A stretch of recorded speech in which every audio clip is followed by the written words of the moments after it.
Innal hamdalillah nahmaduhu wa nasta'inuhu wa nastaghfiruh wa na'udzu billahi min sururi anfusina wa min sayyiati a'malina.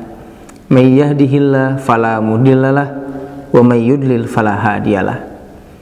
Asyhadu an la ilaha illallah wahdah la syarikalah wa asyhadu anna Muhammadan abduhu wa rasuluhu amma ba'du. Alhamdulillah adalah satu kata yang paling tepat dalam semua kondisi, karena tiada lain semua kenikmatan itu diberikan oleh Allah yang Maha Esa, yang Maha Bijaksana, yang Maha Besar. Tentu saja kita dituntut untuk mensyukuri akan nikmat Allah Ta'ala, baik nikmat yang zahir, nikmat yang batin, nikmat yang lalu ataupun yang baru. Mudah-mudahan kita termasuk kepada salah satu ayat yang difirmankan oleh Allah Ta'ala, wa qalilun min ibadiyas syakur, sedikit di antara hambaku yang pandai bersyukur. Baik, kajian kitab Min Kunuzis Sunnahnya itu kita teruskan. Pada saat ini masih berkaitan dengan sarah mufradat. Jadi kitab Min Kunuzis Sunnah itu salah satu hadis, maka ditinjau dari beberapa tinjauan. Yang pertama dari segi kosakata, yang kedua nanti hadis ini akan ditinjau dari segi ilmu balaghah, demikian pula ilmu nahwu, dan nanti akan dikenalkan hadis ini diriwayatkan oleh siapa sahabatnya. Misalkan Abu Hurairah, nanti kita akan mengenal siapa Abu Hurairah. Dan yang terakhir nanti ada As-Sarhul Adabiyyu, penjelasan secara keseluruhan. Pada saat ini kita masih membahas berkaitan dengan sarah mufradat, penjelasan berkaitan kosakata, kata-kata atau per kalimatnya yang ada dalam hadis ini kita akan pahami. Saat ini insyaallah kita akan mengenal apa yang dimaksud dengan al-bahimatu. Hadis yang pertama ini ada kalimat al-bahimatu. Apa yang dimaksud dengan al-bahimatu? Al-bahimatu kalau dalam kamus ya, kamus Al-Munawwir itu terjemahannya adalah hewan atau binatang. Nah, di sini disebutkan bahwasanya yang dimaksud dengan al-bahimatu ismun liddabatillati la ta'kilu. Bagus ini penjelasannya. Al-bahimah adalah nama bagi hewan yang tidak berakal. Sekali lagi, bahimah itu merupakan salah satu nama hewan yang tidak berakal. Di sini sedikit akan saya jelaskan bahwasannya yang kita kenal itu kan hewan itu senantiasa binatang gitu. Padahal bahwasanya Allah Subhanahu wa taala mengelompokkan ciptaan-ciptaannya itu, yang pertama ada yang disebut dengan ciptaan Allah yang sifatnya itu jamadat. Jadi makhluk atau yang diciptakannya itu termasuk kepada kelompok jamadat. Jamadat itu artinya adalah yang dia itu tidak bisa bergerak kemanapun, seperti halnya batu, seperti halnya kayu. Batu dan kayu termasuk ciptaan Allah yang dikelompokkan kepada jenis jamadat. Nanti ada ciptaan Allah yang sifatnya itu nabatat, tumbuh. Maksudnya adalah yang dia itu bergeraknya itu hanya ke atas atau ke bawah, yang disebut dengan tumbuh-tumbuhan. Nah, tumbuh-tumbuhan itu termasuk ciptaan Allah yang sifatnya nabatat. Nanti yang ketiga, ada yang ciptaan Allah Subhanahu wa taala yang sifatnya itu hayawanat. Apa hayawanat itu? Ciptaan Allah yang bisa bergerak ke mana saja. Kalau jamadat diam, tidak bisa bergerak. Tetapi kalau nabatat, bergeraknya hanya ke atas atau ke bawah. Sedangkan hayawanat yang kita suka dengar hewan itu ada dua. Sifatnya itu adalah bisa bergerak kemana saja, bisa ke atas, bisa ke bawah, ke kanan, ke kiri. Nah itu ada dua. Yang mana? Satu hewan yang disebut dengan insan, manusia. Dua hewan yang disebut dengan al-bahimatu, binatang. Begitu. Makanya di sini bagus al-bahimah itu disebutkan nama hewan yang tidak berakal, karena ada hewan yang berakal. Siapa itu? Manusia. Makanya perbedaan manusia dengan hewan atau binatang itu hanya satu, yaitu dari segi diberi akal. Makanya ada ungkapan bahwasanya manusia al-insan, definisi penjelasan daripada manusia al-insan, manusia adalah hayawanun natikun, hewan yang berbicara. Kenapa sebutannya itu hewan yang berbicara? Karena berbicara itu kaitannya erat dengan yang namanya akal.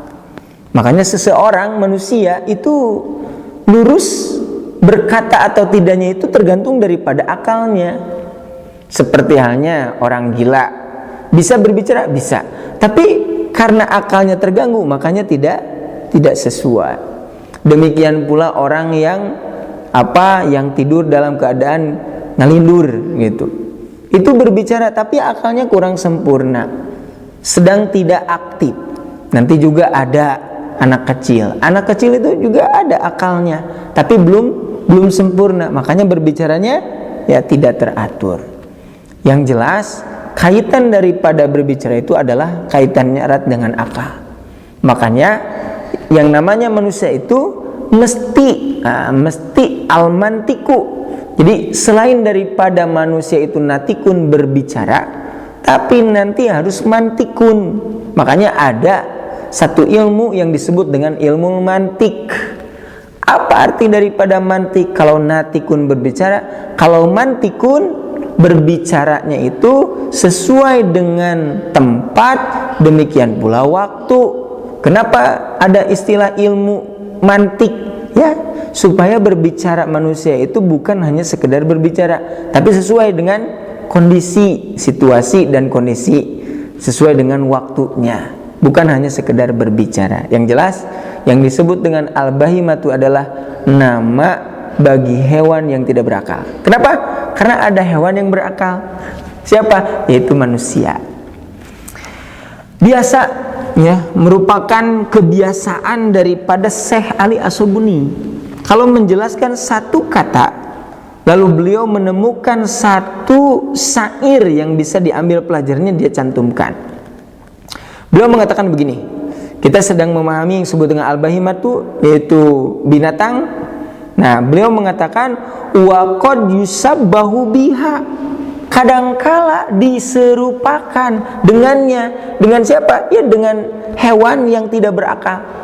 Jadi kadangkala diserupakan dengan hewan yang tidak berakal. Siapa? Ar-rajulul ahmaku, seseorang yang bodoh, nakisul akli, pendek akalnya, wa tafkir, demikian pula berfikirnya. Jadi kita bisa mengambil pelajarannya, selain daripada kita mengenal apa yang dimaksud dengan al-bahimah, yaitu binatang yang tidak berakal, itu hewan yang tidak berakal, tetapi kalimat al-bahimah itu suka dijadikan persamaan dengan orang-orang yang bodoh, orang-orang yang kurang akalnya, pendek berfikirnya. Begitu. Nah, beliau mengatakan kama qala sairul arabiyyu. Ali As-Sabuni mencantumkan satu syair sebagaimana seorang syair atau penyair orang Arab mengatakan abunayya. Nah, jadi dalam syair itu ungkapannya itu abunayya. Kalau saya mau berpendapat, barangkali ini syair ini dari seorang ayah gitu. Ungkapannya dari seorang ayah kepada anaknya. Abunaya artinya itu wahai anakku tersayang. Nah, seperti halnya kalimat yang ada dalam surat Luqman, ya bunayya. Bunayya itu dari ibnun, artinya anak. beda ibnun dengan bunai. Ibni, nah ibnun anak, ibni itu anakku. Tapi kalau ungkapannya bunaya itu ada makna litarahumi. Jadi penyebutan ibnun menjadi bunai itu ada maksudnya. Wahai anakku tercinta, itu barangkali terjemah yang tepat bagi kalimat abunayya. Abunayya, wahai anakku tersayang, tercinta. Inna minarijali bahimatan, sesungguhnya di antara orang-orang ada yang seperti bahimatan, binatang. Di suratir rajuli, ya bentuknya seseorang itu as-sami'i, mendengar, al-mubsiri, demikian pula melihat. Lalu beliau mengatakan, seorang syair ini mengatakan, fatinun bikulli musibatin fi malihi, masya Allah, cerdas gitu ya. Jadi titik persamaan seseorang itu disamakan dengan bahimah, dengan binatang itu, fatinun bikulli musibatin fi malihi, cerdas, teliti, betul-betul sensitif jika berkaitan dengan musibah yang menimpa hartanya. Jadi kalau berkaitan dengan harta, nah, orang ini sangat cerdas, orang ini sangat cerdik, teliti sekali. Kalau misalkan kurang, betul-betul memperhatikannya. Kalau misalkan hilang, betul-betul mencarinya gitu. Tapi faida usiba bidinihi, tapi apabila menimpa apa? Bidinihi, terhadap agamanya. Kalau tadi malihi, kalau sekarang dinihi, itu agamanya, maka orang tersebut lam yash'ur, sedikit pun tidak merasa bahwa itu merupakan musibah. Jadi ya banyak orang-orang barangkali ya yang betul-betul sangat memperhatikan berkaitan dengan harta. Apalagi musibah-musibah, sesuatu yang tidak mengenakan menimpa kepada hartanya, wah tentu saja dia akan marah. Demikian pula dia akan menyesal. Tetapi barangkali sedikit orang ya yang betul-betul memperhatikan akan agamanya, maksudnya adalah agamanya kurang daripada pembelajarannya, ilmunya, tidak dia perhatikan. Orang yang perhatikan berkaitan dengan agamanya itu sedikit. Jadi kaitan antara orang dengan bahimah itu, bahimah sebagaimana bahimah saja, binatang. Apa yang terjadi ketika binatang itu memiliki makanan, lalu ada kawannya yang merebut, tentu saja dia akan betul-betul menjaga akan makanannya. Nah nanti juga ada orang-orang yang betul-betul memperhatikan akan hartanya gitu, sampai betul-betul dijaganya. Tapi berkaitan dengan agama, maka dia sedikit pun tidak dijaga, tidak dipelajari barangkali ilmunya. Apakah dia itu beramal apabila ibadah mahdhah sesuai tidak dengan sunnah Rasul, atau apakah dia itu melakukannya itu berkaitan dengan ikhlas atau tidak. Nah artinya hadirin sekalian, ini merupakan pelajaran yang berharga. Mudah-mudahan kita semua tidak disamakan dengan al-bahimatu yang hanya sekedar memperhatikan perut, harta, tetapi agamanya tidak diperhatikan. Barangkali itu saja. Mudah-mudahan kita mendapatkan ilmu daripada kalimat al-bahimatu, yaitu binatang yang tidak berakal atau hewan yang tidak berakal. Mudah-mudahan besar manfaatnya.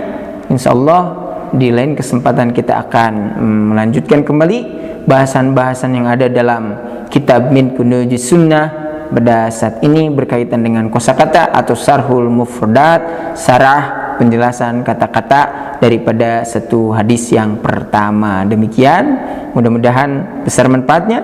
Aku qouli hadza wa astaghfirullah li wa lakum Wassalamualaikum warahmatullahi wabarakatuh.